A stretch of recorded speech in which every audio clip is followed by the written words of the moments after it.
नमस्कार, देश प्रदेश में आपका स्वागत है। मैं हूं दिल्ली से सौरभ शुक्ला। आज दिल्ली में बरसात हुई है, दिल्ली में लोगों को गर्मी से राहत है, पर जो रक्षा मंत्रालय की योजना है सेना में भर्ती की अग्निपथ, इसको लेकर के तमाम जगह ज़बरदस्त आगजनी हुई। बिहार, उत्तर प्रदेश, हरियाणा कई जगह पर हिंसक प्रदर्शन हुए। आपको बताएं, लगभग 8 जिले ऐसे हैं जहां पर आज रेलवे स्टेशनों पर आगजनी की गई, कई ट्रेनों में आग लगा दी गई। सिकंदराबाद, दानापुर, इस्लामपुर, लखीसराय, बेतिया, बलिया, मुजफ्फरपुर, समस्तीपुर में ट्रेनों को आग के हवाले कर दिया गया। सिकंदराबाद रेलवे स्टेशन पर हुई हिंसा में एक व्यक्ति की मौत भी हो गई है। बीते 3 दिनों में रेलवे को करोड़ों का नुकसान हुआ है।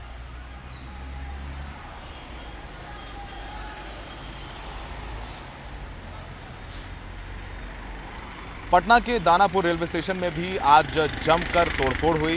यहां भी एक ट्रेन में आग लगा दी गई।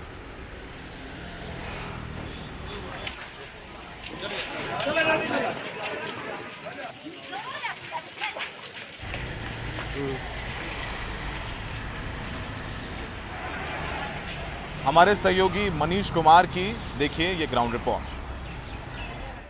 हम फिलहाल दानापुर स्टेशन पर हैं और आप यहाँ देख सकते हैं कि फरक्का एक्सप्रेस में जो अब से कुछ घंटों पहले आग थी, वो आग अभी भी बुझी नहीं है। आग बुझाने का प्रयास जारी है। अभी ये जो ब्रेक वान है उसको तोड़ा जा रहा है। इसके अलावा जो जहाँ पर आग लगी है वहाँ पाइप से, बाल्टी से इस आग को बुझाने का प्रयास किया जा रहा है, क्योंकि ये प्लेटफॉर्म नंबर 3 है, तो यहाँ पर सीधे फायर टेंडर नहीं आ सकते हैं। हालांकि अब घटना के बाद प्रशासन के लोग काफ़ी बड़ी संख्या में यहाँ पर आए हुए हैं। पुलिस बल की संख्या काफ़ी पर्याप्त है, लेकिन जिस समय यहाँ पर प्रदर्शनकारी या नई रोजगार नीति के खिलाफ जो लोग आए थे, जिन्होंने जमकर यहाँ पर हिंसा की, उस समय ना पर्याप्त सुरक्षा बल थे और ना ही उनके खिलाफ किसी तरीके का फोर्स का या बल का प्रयोग किया गया जिससे कि उन्हें लगे कि ये हिंसा नहीं करनी है या वो यहाँ से भागते। क्योंकि जो भी लोग थे वो आए, उन्होंने इस घटना को अंजाम दिया और बाद में वो यहाँ से आराम से एक भीड़ के शक में जो है यहाँ से निकल गए। जाने के समय उन्होंने किसी को भी, जो लोग भी मिले उनको अपने निशाने पर रखा। और ये केवल रेलवे के बोगियों का या ट्रेन में आग लगाने की बात नहीं है। आप देख सकते हैं दानापुर स्टेशन पे रेलवे की कोई भी संपत्ति हो उसको उन्होंने निशाने पे रखा। ये केबिन है, इस केबिन में भी जो है आग अभी भी लगी हुई है। जो भी वहाँ पर कागजात थे या कोई रेलवे का सामान था, सब कुछ क्षतिग्रस्त हो चुका है। और ये ना केवल प्लेटफॉर्म नंबर 3 बल्कि प्लेटफॉर्म नंबर 1 पर भी जो है जमकर हिंसा हुई है। उसके जगह जगह जो भी ऑफिस थे उसमें तोड़फोड़ किया गया है।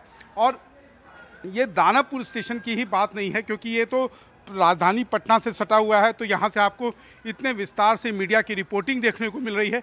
बल्कि बिहार में आज करीब 20 से अधिक रेलवे स्टेशनों पर कमोबेश इसी तरीके की स्थिति रही है। और यहाँ पर बिहार के अंदर जो रेलवे के अधिकारियों का कहना है कि इतनी ज़्यादा हिंसा की घटनाएं हो रही हैं, उसमें कहीं ना कहीं राज्य सरकार की शिथिलता एक बहुत बड़ा कारण है।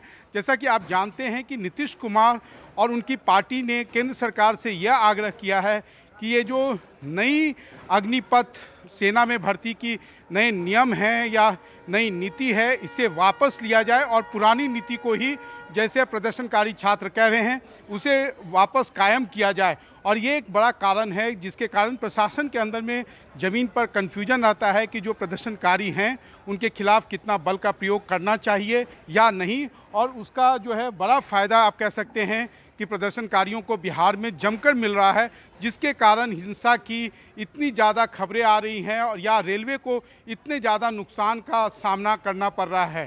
कैमरामैन हबीब के साथ दानापुर स्टेशन से मनीष कुमार, एनडीटीवी इंडिया के लिए।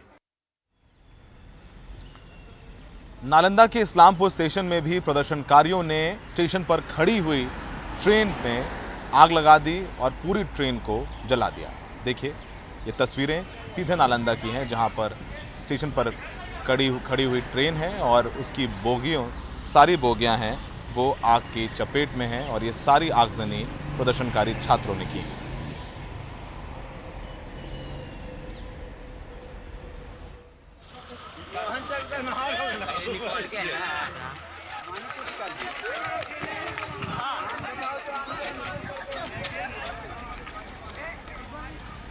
अब बिहार से आते हैं उत्तर प्रदेश। ये तस्वीरें अलीगढ़ की हैं। अलीगढ़ के टप्पल इलाके में जमकर आगजनी हुई। यहाँ पर एक चौकी को, पुलिस चौकी को प्रदर्शनकारियों ने आग के हवाले कर दिया। जब वहाँ पर मौजूद पुलिसकर्मियों ने प्रदर्शनकारियों को रोकने की कोशिश की तो यहाँ पर पुलिसकर्मियों पर भी इन प्रदर्शनकारी छात्रों ने हमला कर दिया, जिसमें 2 दरोगा बुरी तरीके से घायल हैं। उनका अस्पताल में इलाज चल रहा है। जब इलाके में एडीजी आगरा पहुंचे तो उनकी गाड़ी में भी तोड़फोड़ किया गया है और काफ़ी वक्त तक जो नोएडा से आगरा जाने वाला यमुना एक्सप्रेसवे है उस पर भी प्रदर्शनकारियों ने तोड़फोड़ की, बसें तोड़ दी, यहाँ तक कि एक रोडवेज बस को पलट भी दिया। तो ये तस्वीरें अलीगढ़ में हैं और अब भी छुटपुट हिंसा अलीगढ़ में देखने को मिल रही है। प्रशासन कह रहा है कि काबू पाने की कोशिश की जा रही है और जो भी इस आगजनी और तोड़फोड़ के पीछे लोग हैं उनके साथ सख्ती से निपटा जाएगा।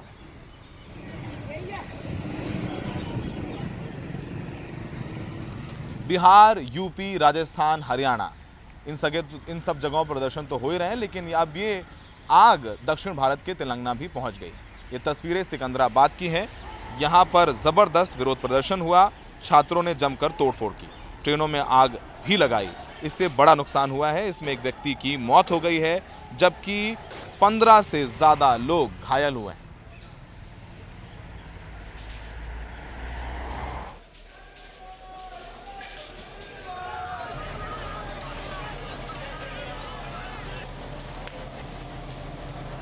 हम अजंता एक्सप्रेस के अंदर हैं और जैसे कि आप देख सकते हैं ये बोगी पूरी तरह से जल चुकी है। यहाँ के सीट ना दिख रहे हैं, ना कोई विंडो दिख रहा है, ना कोई कुछ भी नहीं है यहाँ बचा हुआ। सिर्फ थोड़ा आग अभी भी है, वहाँ पे धुआं भी दिख रहा है और अंदर बहुत ही ज्यादा गर्मी है। कहीं पे भी हम इनफैक्ट हाथ भी नहीं लगा सकते हैं क्योंकि अब भी यहाँ पे गर्मी बनी हुई है। सिकंदराबाद स्टेशन में ये पूरा घटनाक्रम हुआ सुबह से लेकर 7 या 8 बजे के करीब। ये लोग बहुत सारे लोग प्रोटेस्टर्स जो कहते हैं अपने आप को, वो अंदर आ गए थे और 9 बजे करीब 300 से 350 लोग थे जो आकर एकदम से अटैक कर दिए 3 ट्रेन्स को। एक तो ये वाली अजंता एक्सप्रेस, दूसरी ईस्ट कोस्ट एक्सप्रेस जिसे शालीमार एक्सप्रेस भी कहा जाता है, और तीसरा एक और राजकोट एक्सप्रेस है जिसको जलाकर उसके ग्लासेस को ब्रेक करते हुए, शीशे को तोड़ते हुए उन्होंने यहाँ पर दंगा ही कहना चाहिए वो कर दिया। अभी भी इतने घंटे बाद भी कहाँ यहाँ से सिकंदराबाद रेलवे स्टेशन से कोई भी ट्रेन नहीं चली है क्योंकि ट्रैक्स पर बहुत सारे प्रोटेस्टर्स अब भी बैठे हुए हैं। 3 ट्रेन जो नष्ट हुए हैं उनकी वजह से बहुत सारे ट्रेन को डाइवर्ट कर दिया गया है। 71 ऐसे ट्रेन हैं जिसमें कि 65 ट्रेन MMTS के ट्रेन हैं और 6 ऐसे एक्सप्रेस ट्रेन हैं जिनको पूरी तरह से कैंसिल कर दिया गया है। बहुत सारे पार्शियली कैंसल्ड हैं और बहुत सारे को डाइवर्ट भी कर दिया है। जो भी कार्गो था पूरा अंदर से जल गया है। ये फिश की ही बू यहाँ से आ रही है जो जलकर अंदर से राख हो गई है। और वो आप देखिए सारे ही जो ट्रैक्स है सिकंदराबाद स्टेशन के, पूरे ही ट्रैक्स पे लोग अभी भी बैठे हुए हैं और नारे लगा रहे हैं। कुछ लोग झंडा लेकर नारे लगा रहे हैं, ये कह रहे हैं कि हम किसी राजनीतिक पार्टी से जुड़े हुए नहीं हैं। रेलवे स्टेशन के स्टॉल्स भी डिस्ट्रॉय किए गए हैं, सिग्नलिंग सिस्टम को भी यहाँ पर जलाया गया है। अटेम्प्ट ये ही है कि किसी न किसी तरह से उनके अपने प्रॉब्लम की तरफ वो ध्यान लोगों का लाना चाहते हैं और इनका कहना है कि ये पूरा एक्टिविटी कोई पॉलिटिकल पार्टी के नेतृत्व से नहीं हुआ और वो खुद ही ऑर्गेनाइज हुए, अपने आप में ऑर्गेनाइज हुए ताकि जता सके कि हमारी जो प्रॉब्लम है, हम 2 साल से इंतजार कर रहे हैं कि CEE जो एक एंट्रेंस एग्जाम है आर्मी में ज्वाइन करने के लिए, उसके लिए हम लोग आए हैं। आप लोगों ने ऑर्गेनाइज अपने आप को कैसे किया? क्या किसी पॉलिटिकल पार्टी का हाथ है, पीछे है, आप उनका स्ट्रेंथ है आपके साथ? आप बिना डरे सामने आके कह रहे हैं कि मैं सामने खड़ा हुआ इस दंगे में या इस फसाद में? हाँ, मैं सच्ची बोलता हूँ। जिंदगी तो कैसी बर्बाद हो रही, पॉलिटिकल का लेने देना क्या है इसमें? आपको आप भी समझिए ना, जो पॉलिटिकल बोले हम क्या आते हैं? पॉलिटिकल के बारे में 2 आदमी शहीद हो गए थी, हाँ, आर्मी के लिए शहीद हुए। पॉलिटिकल वाला क्या हम लोग क्यों जानते हैं? पॉलिटिकल तो भाड़ में जाती हो, दुनिया को बेकार करती पॉलिटिकल। हम जो आपका गुस्सा क्या है? अब जो अग्निपथ का जो अनाउंस हुआ उसकी वजह से आपके फ्यूचर? हाँ, अग्निपथ का बोले तो मैडम वो तो अच्छा सवाल किया आपने भी। अग्निपथ बोले तो पहले जो हमारा एग्जाम जो है 2 साल से रुकी हुई, पहले वो एग्जाम कंडक्ट कर दे, बाद में अग्निपथ भी डाली दे। वो जो लोग उसमें जाना चाहे वो जाते, नहीं जाना चाहे नहीं जाएंगे। कब तक यहाँ पे बैठेंगे? जब तक ये फैसला कुछ फैसला न हो जाए तब तक बैठेंगे। या जिंदा या आज सुबह तो थोड़ा फायरिंग भी हुआ। 2 बच्चे शायद हुए। लेकिन हम ये बात नहीं सोचे थे, तैयारी करते वक्त हम नहीं सोचे थे कि, हम सोचते थे कि देश के लिए मरेंगे, ये नहीं सोचे थे कि देश वाले ही मारेंगे हमें। ये कभी नहीं सोचे, हम सोचे थे कि देश के लिए मरेंगे, उसके लिए तैयारी कर रहे थे। लेकिन आज ऐसा दिन आ गया है कि देश वाले ही हमें मार रहे हैं। यूपी के मथुरा और आगरा में भी छात्रों ने जमकर तोड़फोड़ की। यहाँ के NH2 को बंद करने की कोशिश की गई, कई बसों में तोड़फोड़ की गई और एक बस को आग भी लगा दिया। पुलिस को प्रदर्शनकारी छात्रियों को काबू में करने के लिए आंसू गैस के गोले छोड़ने पड़े, लाठीचार्ज करना पड़ा। बड़ी मशक्कत के बाद काबू में हालात आए और इस दौरान इन तस्वीरों में आप देखेंगे कि कई राहगीर फंस गए और अपने आप को बचाने के लिए भागते नजर आए। कुछ तो ट्रकों के नीचे छुप गए ताकि उनको पत्थर ना लग जाएं। इसमें परिवार थे, छोटे बच्चों के साथ थे, जो इस हंगामे को देखकर काफ़ी घबरा गए। हमारे सहयोगी सौरभ गौतम जो मथुरा में मौजूद हैं, उनकी ये रिपोर्ट देखिए। तो सौरभ गौतम ने तस्वीरें भेजी हैं हमें वहाँ से और इस वक्त आपको बताएं कि हालात काबू में है, हाईवे खोल दिया गया है और पुलिस ने मथुरा में कुछ फायरिंग भी की है ताकि उपद्रवियों को भगाया जा सके।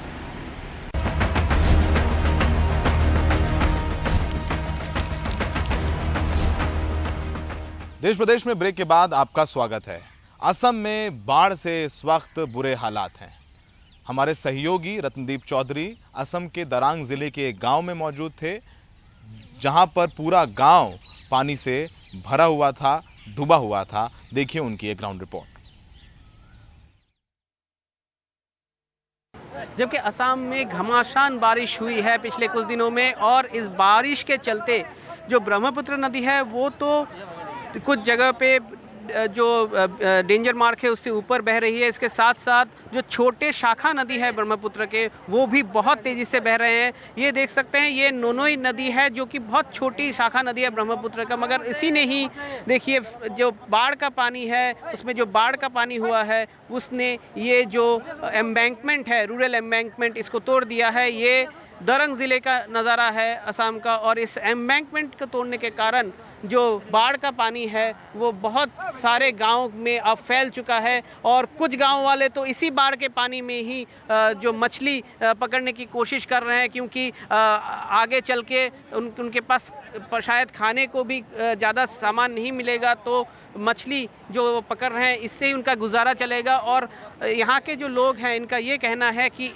अगर बारिश चलती रही, अगर घमासान बारिश चलती रही तो पानी और भी बढ़ेगा, क्योंकि ये जो एम्बैंकमेंट है, ये जो प्रोटेक्शन है ये टूट गया है और बहुत सारे इलाकों में पानी भर जाएगा। इसी तरह ब्रह्मपुत्र के बाकी जो शाखा नदी हैं निचले और मध्य असम में बहुत सारी नदियां डेंजर लेवल के ऊपर बह रही है और जो रूरल इंफ्रास्ट्रक्चर है, एम्बैंकमेंट्स है या फिर जो कल्वर्ट्स हैं उसको तोड़ते हुए जो नए नए गांव में बाढ़ का पानी फैल रहा है। दरंग से रत्नदीप चौधरी, NDTV इंडिया।